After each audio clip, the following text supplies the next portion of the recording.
بسم اللہ الرحمن الرحیم۔ سورۃ الہمزہ۔ یہ الہمزہ کا جو نام ہے سورہ مبارکہ کا، یہ بھی پہلی آیہ مبارکہ کی کہ ایک لفظ سے لیا گیا ہے۔ اس کا ترجمہ اور مفہوم انشاءاللہ آیت کے اندر ہی ہم سمجھیں گے۔ اعوذ باللہ من الشیطان الرجیم، بسم اللہ الرحمن الرحیم۔ ویل، یہ بھی لفظ ہم نے پہلے پڑھ لیا، بربادی ہے یا ہلاکت ہے، اور یا اس سے مراد وہ جہنم کی خاص وادی ہے جو خصوصی عذاب کے طور پر تیار کی گئی ہے۔ تو یہ ویل کی جو خبر ہے مختلف قسم کے لوگوں کے لیے قرآن پاک میں جگہ جگہ مختلف لوگوں کے لیے بیان ہوئی ہے۔ پیچھے ہم نے اپنی نمازوں سے غفلت کرنے والے نمازیوں کے لیے بھی اس ویل کی خبر اللہ تعالیٰ نے دی کہ ان کے لیے ہے۔ یہاں بھی یہ ویل اور بربادی ان کے لیے ہے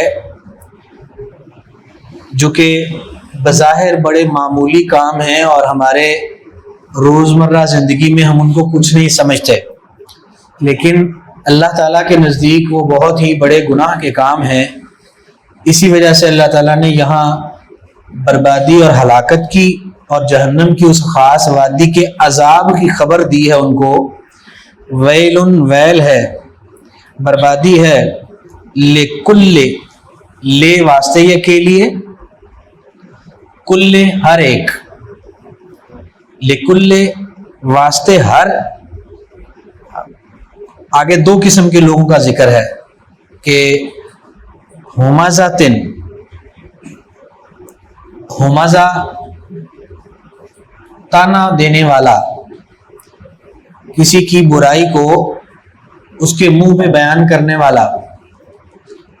اور تانا جو ہوتا ہے وہ یہ بھی ہوتا ہے کہ کسی کی برائی اس کے منہ پہ بیان کی جائے کہ تو ایسا ہے، تو ایسا ہے۔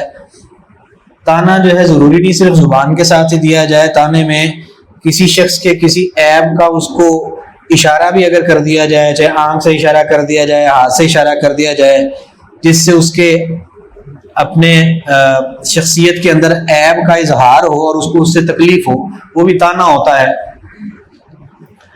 مثال کے طور پہ اگر کوئی شخص کی ایک آنکھ خراب ہے تو اس کو لوگ جو ہیں وہ اس کی اس معذوری کا تانا دیتے ہیں، نعوذ باللہ کانا کانا کہتے ہیں۔ اب اگر ایسے ہی وہ کوئی شخص جو ہے اس کو کانا کہتا تو نہیں، لیکن ایسے ہی اس کے ایک آنکھ کے اوپر ہاتھ رکھ کے ایسے اشارہ کر دیتا ہے اس کو، تو یہ بھی اس کو اس کے کانا ہونے کا یا اس کے ایک آنکھ سے معذور ہونے پر ہی اس کو تکلیف دہ اشارہ کر رہا ہے، وہ بھی تانا ہی ہوگا۔ تو تانا جو ہے کسی بھی شخص کا عیب اس کے منہ کے اوپر بیان کر کے اس کو تکلیف پہنچانا، ہومزہ۔ اسی طرح سے لومزہ جو ہے یہ غیبت کرنا ہے، چغلی کرنا ہے۔ غیبت میں اور تانا میں کیا فرق ہے؟ ان کو دونوں کو بھی سمجھنے کے لیے ساتھ ان کے ایک تیسری چیز ہوتی ہے جو کہ بہتان ہے۔ ان تینوں کو اگر ہم صحیح طور پہ سمجھ لیں تو پھر سمجھ میں آتی ہے بات۔ ایک تانا جو ہے وہ تو میں نے عرض کیا کہ جیسے کوئی بھی شخص جو ہے اس کے اندر کوئی برائی ہے اور اس کی برائی اس کے منہ پر بیان کرنا، جیسے عام طور پہ آج کل ہمارے لوگ سمجھتے ہیں شاید کہ یہ بڑی بہادری کی بات ہے کہ میں نے تو جی پیٹھ پیچھے ایک بات کبھی نہیں کی، میں تو منہ پہ کہتا ہوں کہ تو ایسا ہے۔ وہ اس کو اپنی بڑی جرت سمجھتے ہیں کہ کسی شخص کی برائی اس کے منہ پر کہہ دی جائے کہ تو ایسا ہے۔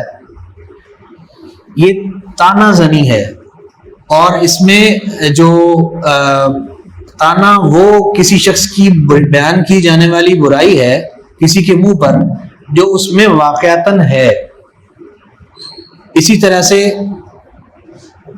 جو غیبت ہے وہ بھی کسی شخص کی بیان کی جانے والی برائی جو واقعتاً اس میں ہے لیکن وہ اس کے سامنے بیان نہیں کی جا رہی، وہ بندہ کو پاس نہیں ہے لیکن کسی کے پاس اس کی برائی بیان کی جا رہی ہے۔ یعنی کسی کے پیٹھ پیچھے کسی کی ایسی بات کرنا کہ جو اس کی نظر میں بری ہے اور وہ نہیں چاہتا کہ اس کی وہ بات کی جائے، تو وہ بات جب کسی شخص کے پیٹھ پیچھے کسی کے پاس کی جاتی ہے تو وہ غیبت ہے، وہ چولی ہے، وہ اس کی پیٹھ پیچھے برائی بیان کرنا ہے. تو یہ جو ہومازہ ہے یہ تانا دینا ہے، برائی کو منہ پر بیان کرنا، اور لومازہ غیبت کرنا، کسی کی برائی اس کی پیٹھ پیچھے بیان کرنا.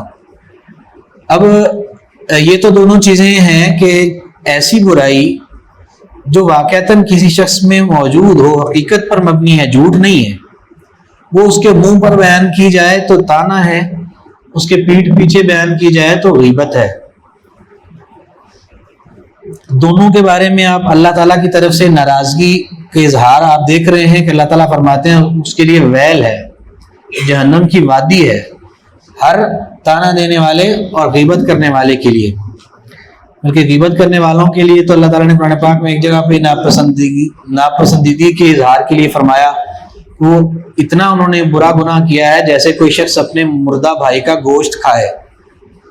تو تیسری چیز جو ہے جسے ہم سمجھتے ہیں شاید کہ وہ برائی ہے، وہ ہے کہ کسی بھی شخص کی ایسی برائی بیان کی جائے جو اس میں ہے نہیں، وہ چاہے اس کے منہ پر کی جائے چاہے اس کی عدم موجودگی میں کی جائے، وہ دونوں صورتوں میں ہی وہ بہتان ہے. بہتان تانا اور غیبت سے بھی بڑا جرم ہے، کیونکہ اس میں تو جھوٹ بولا، اس میں تو بات بھی حقیقت نہیں تھی. تانا میں اور غیبت میں تو بات حقیقت تھی، منہ پر بیان کی گئی تو تانا بن گیا، پیٹھ پیچھے کی گئی تو غیبت بن گئی. اور اصل میں وجہ یہ ہے، یہ چیزیں اللہ تعالیٰ نے منع فرما دیا ہے. ایسے چھٹے پارے میں ہے کہ اعوذ باللہ من الشیطان الرجیم لا یحب اللہ الجہر بالسوء، اللہ تعالیٰ جو ہے وہ برائی کے اظہار کو پسند نہیں کرتا کہ معاشرے کے اندر لوگ باتیں کریں، بری باتیں کریں، وہ کوئی کسی کے منہ پہ کریں، کسی کے عدم موجودگی میں کریں. اب بات بری جو ہے وہ ہونی ہی نہیں چاہیے. اول تو یہ ہے کہ آپ کے علم میں کسی کی بات آ گئی، اس کی پردہ داری کرنے کے لیے، پردہ پوشی کرنے کے لیے ہمیں حکم دیا گیا ہے. اور جو شخص دنیا میں کسی کی پردہ داری کرتا ہے، اللہ تعالیٰ آخرت میں سارے جہان کے سامنے اس کی پردہ داری کرے گا اور اس کو شرمندگی سے بچائے گا. یہ تعلیمات ہیں اللہ اور اس کے رسول کی ہمارے لیے. تو مزاج اسلام کی تعلیمات کا یہ ہے کہ بری بات کسی کی بھی ہو اس کو بلا وجہ زبان پر نہ لایا جائے. البتہ شکایت کے لیے کہیں پر کوئی مجرم ہے، اس کے جرم کو واضح کرنے کے لیے، اس کو پکڑوانے کے لیے اس کے خلاف درخواست دے دینا، اس کو عدالت میں اس کے خلاف درخواست دینا، تھانے میں درخواست دینا، کوئی حرج نہیں ہے. وہ کوئی شکایت، وہ غیبت نہیں ہے، وہ تو اس کا ایک جرم ہے، اور اس جرم کو وہاں پر بیان کیا جا رہا ہے جہاں پر ادارے ہیں، جن اداروں نے اس کو روکنا ہے. اسی طرح سے اگر کوئی شخص مثال کے طور پہ نجی طور پر کوئی بچہ ہے، وہ کسی اپنے کزن کے بارے میں معلوم ہوا اس کے کہ یہ معاملہ جو ہے اس کا ٹھیک نہیں ہے، یہ حرکت درست نہیں ہے، یہ اس کا کوئی فعل درست نہیں ہے. اب وہ اس کو بجائے اس کے کہ سارے دوستوں کے ساتھ ایسے ہی شیئر کرتا پھر تجھے پتا ہے وہ فلاں نے کیا کیا، وہ فلاں کیا کرتا ہے، یہ غیبت ہے، یہ گناہ ہے اور بہت بڑا جرم ہے. البتہ جس بچے کا معاملہ ہے اس کے بارے میں کوئی بری بات کا پتہ چلا ہے، وہ بچہ جا کے اس کے باپ کو علیحدگی میں بتاتا ہے کہ جی آپ کا جو بیٹا ہے میرا دوست ہے، لیکن اس کے اندر یہ برائی مجھے نظر آئی ہے، آپ کیونکہ والد ہیں آپ کو اس لیے عرض کر رہا ہوں کہ آپ تاکہ اس کا خیال کر لیں اور اس کو اس چیز سے روک لیں. یہ بھی غیبت نہیں ہوگی، یہ اصلاح کے لیے ہے. آپ کسی کی بدنامی یا شہرت اس کی برائی کی کرنا آپ کو مقصود نہیں ہے، جبکہ اس کا تدارک کرنا اور اس کو ذمہ دار کو آگاہ کر کے اس چیز کی معاشرے سے روک تھام کرنا جب مقصود ہوگا تو اس کی اجازت بھی ہے اور اس پہ کوئی گناہ بھی نہیں ہے.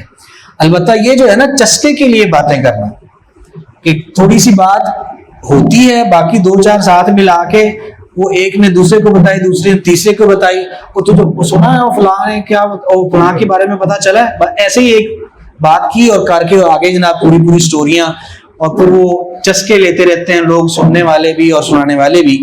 یہ اللہ تعالیٰ کو ناپسند ہے کہ کوئی شخص کسی کی برائی کو بیان کرے، چاہے منہ پر بیان کرے چاہے وہ پیٹھ پیچھے بیان کرے.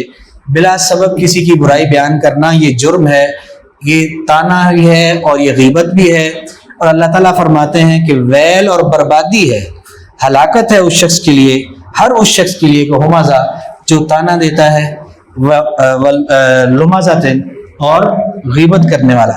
ویلن ویل ہے لکل واسطے ہر ایک، ہمازاتن تانا دینے والے، لمزاتن غیبت کرنے والے کے لیے یا چگلی کرنے والے کے لیے. اب اگلی آیت، الذی وہ جو، یعنی یہ جو تانے دینے والا ہے اور غیبتیں کرنے والا، الذی یہ وہ ہے جو، اس کی ایک اور صفت بیان ہو رہی ہے. الذی وہ جو جمع کرتا ہے، مالن مال جمع کرتا ہے، مال اکٹھا کرتا ہے، مال بنانے کا بڑا شوق ہے. وعددہ وا اور عددہ گنتا رہتا ہے. عدد گنتی کو کہتے ہیں، عددہ اس کو گنتا ہے. وعددہ اور گنتا ہے اس کو، وعددہ اور گنتا رہتا ہے اس کو، یعنی مال بڑا اکٹھا کرنا، پھر اس کو بار بار گن کے حساب رکھنا اس بات کا کہ اب میرا کتنا بڑھ گیا، کتنا منافع ہو گیا. یعنی ویسے تو ظاہر ہے ہر کاروبار کے اندر پیسے لیے بھی جاتے ہیں، دیے بھی جاتے ہیں، اکٹھے بھی کیے جاتے ہیں، لیکن جو حریص شخص ہوتا ہے مال کا، وہ بہت ہی زیادہ اس گنتی کے حوالے سے اور حساب کتاب کے حوالے سے اور باریکیوں کے حوالے سے وہ بہت زیادہ اس میں بخیل ہوتا ہے. تو اس کی اس صفت کا ذکر ہے. اب سوچنے کی بات یہ ہے کہ تانا دینے والے اور غیبت کرنے والے کے ساتھ اس مال جمع کرنے والے کی صفت کا جو تذکرہ ہے، یہ معنی خیز ہے، اس وجہ سے کہ جو تانے اور غیبت کے ذریعے لوگوں کی عزتیں برباد کرنا، لوگوں کی عزت کی پرواہ نہ کرنا، ان کی عزتوں کو اچھالنا، یہ عام طور پہ وہ شخص کرتا ہے کہ جو سمجھتا ہے کہ مجھے کیا پرواہ ہے، مجھے کون سا کوئی پوچھنے والا ہے. اور عام طور پر یہ پیسے والے لوگ ہوتے ہیں. کیوں؟ اس لیے کہ جو غریب آدمی ہے نا، اس کو کسی کی بات پتہ چل جائے تو ڈرتا ہے کہ یار پتہ چل گیا تو کل کو جس کی بات ہے اسے پتہ چل جائے تو خام خواہ میرا کوئی نہ کوئی اور ایشو بن جائے گا، مجھے کوئی سزا، میں کسی اتاب کے نیچے نہ آ جاؤں اس وجہ سے کہ فلاں کے جرم کا مجھے پتا تھا اور میں نے اس کا جرم بیان کر دیا، کیونکہ ماڑا آدمی ہوں. کمزور آدمی کسی کی برائی کو بیان کرتے ہوئے ڈرتا ہے، لیکن جو مالدار آدمی ہے وہ کیونکہ اپنے پیسے کی بنا پہ سمجھتا ہے کہ میں کیونکہ پیسے والا بندہ ہوں، میں کو کسی کے گھر سے لے کے کھاتا ہوں، میرے جو منہ میں آئے میں کہہ دوں کسی کو، کون ہے مجھے پوچھنے والا. وہ چلتے راستے کے اندر لوگوں کی عزتیں جو ہیں ان کو گالیاں دے دینا، کسی کو ایسے ہی اس کو کسی کا آر دلا دینا، کسی کو ماں بہن کی گالی دے دینا، اس کو پرواہ نہیں ہوتی، اس لیے کہ میں تو پیسے والا بندہ ہوں، مجھے کون پوچھنے والا ہے. تو یہ عزتیں خراب کرنے والے لوگ عام طور پہ لوگ جو ہیں تانے اور غیبت کا جو ارتکاب کرنے والے، کہ وہ ہیں جو مال جمع کرتے ہیں اور اس کو گنتے رہتے ہیں، مال پر یہ بڑے بخیل ہوتے ہیں اور یہ سمجھتے یہ ہیں کہ انہیں کسی قسم کی کوئی خوف نہیں ہے، کسی کا کوئی خدشہ نہیں ہے، اس لیے کہ یحسبو، اگلی آیت میں آ جائیں، یحسبو وہ سمجھتا ہے، حاسبہ یحسبو وہ گمان کرتا ہے یا وہ خیال کرتا ہے یا وہ یہ سمجھتا ہے، انا یہ کہ مالہ مال اس کا، اخلدہ اخلدہ ہمیشہ رکھے گا، ہو اس کو، کہ جب تک اس کے پاس مال ہے اس کو کسی قسم کا کوئی نہ کوئی پرواہ ہے، نہ کوئی کسی قسم کی ٹینشن ہے. اس کا مال اس کو ہمیشہ رکھے گا. کیا مطلب؟ اس کی عزت کو، اس کے کامیابی کو دنیا میں، اس کو جہاں کہیں بھی جو چاہے گا اس کو وہ ملے گا. ہر چیز کو یقینی بنائے گا اس کا پیسہ. وہ یہ سمجھتا ہے، یحسب وہ سمجھتا ہے، انا یہ کہ مالہ مال اس کا، اخلدہ اس کو ہمیشہ رکھے گا. کلا ہرگز نہیں. اللہ تعالیٰ فرماتے ہیں کہ اس کی غلط فہمی ہے، نہ اس نے خود ہمیشہ رہنا ہے نہ اس کے مال نے.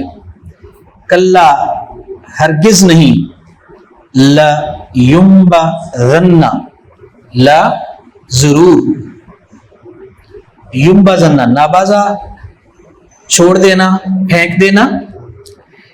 یہ اس سے ایک تو یہ کہ مجہول ہے کہ وہ پھینکا جائے گا یا چھوڑا جائے گا، اور ساتھ اس میں تاکید بھی ہے، نون ثقیلہ اور لام تاکید بھی لگا ہوا ہے. لام جو ہے لام زبر لا، اس کا معنی بھی ضرور ہے. یمبا زنا میں جو نون کے اوپر شد ہے، اس کا معنی بھی ضرور ہے. لیمبا زنا کا مطلب کیا کہ ضرور ضرور وہ پھینکا جائے گا. لیمبا زنا ضرور ضرور وہ پھینکا جائے گا. فی الحطمہ، فی میں، الحطمہ توڑ پھوڑ دینے والی، وہ توڑ پھوڑ دینے والی میں پھینکا جائے گا. وہ توڑ پھوڑ دینے والی کیا ہے؟ اللہ اکبر. وہ اگلی آیات میں اللہ تعالیٰ نے بھی یہ سوال جو ہے اگلی آیت میں دہرایا ہے کہ وما ادراکا، وا اور ما کیا، ادرا معلوم ہے کا آپ کو، وما ادراکا اور کیا معلوم ہے آپ کو، مل حطامہ کیا ہے توڑ پھوڑ دینے والی. اس کا جواب اگلی 4 آیات میں پھر آتا ہے، تو انشاءاللہ اس کو میرا خیال اگلے سبق کے ساتھ پڑھیں گے. آج جو 5 آیات ہیں پہلی، انہی تک محدود رکھتے ہیں. امید تو ہے کہ الفاظ سارے آپ کو انشاءاللہ سمجھ میں آ گئے ہوں گے، لیکن میں دوبارہ پڑھتے ہوئے بھی آہستہ آہستہ اس کو پڑھتا ہوں تاکہ نئے اور مشکل الفاظ ہیں تو آپ کو آسانی سے یاد ہو جائیں. اعوذ باللہ من الشیطان الرجیم، بسم اللہ الرحمن الرحیم. پوری توجہ، آنکھیں آپ کی عربی الفاظ کے اوپر، انگلی نیچے، اور صرف کان میری طرف ہونے چاہیے تاکہ آپ کو لفظ کا ترجمہ ذہن میں بیٹھے. اعوذ باللہ من الشیطان الرجیم، بسم اللہ الرحمن الرحیم. ویل، ویل ہے، لکل واسطے ہر ایک، ہمزتن تانا دینے والے، لمزتن چغلی کرنے والے کے لیے یا غیبت کرنے والے کے لیے. ویل، ویل ہے، لکل ہمزتن واسطے ہر تانا دینے والے، لمزتن غیبت کرنے والے کے لیے. الذی وہ جو جمع کرتا ہے، مالن مال، وعددہ اور گنتا رہتا ہے اس کو. یحسب وہ سمجھتا ہے، ان یہ کہ مالہ مال اس کا، اخلدہ ہمیشہ رکھے گا اس کو. کلا ہرگز نہیں، لیمبذن ضرور وہ پھینکا جائے گا، یا 2 دفعہ بھی آپ کہہ سکتے ہیں کہ ضرور ضرور وہ پھینکا جائے گا. فی الحطمہ توڑ پھوڑ دینے والی میں، فی الحطمہ توڑ پھوڑ دینے والی میں. وما ادراکا اور کیا معلوم آپ کو، مل حطمہ کیا ہے توڑ پھوڑ دینے والی. دہرا لیجیے.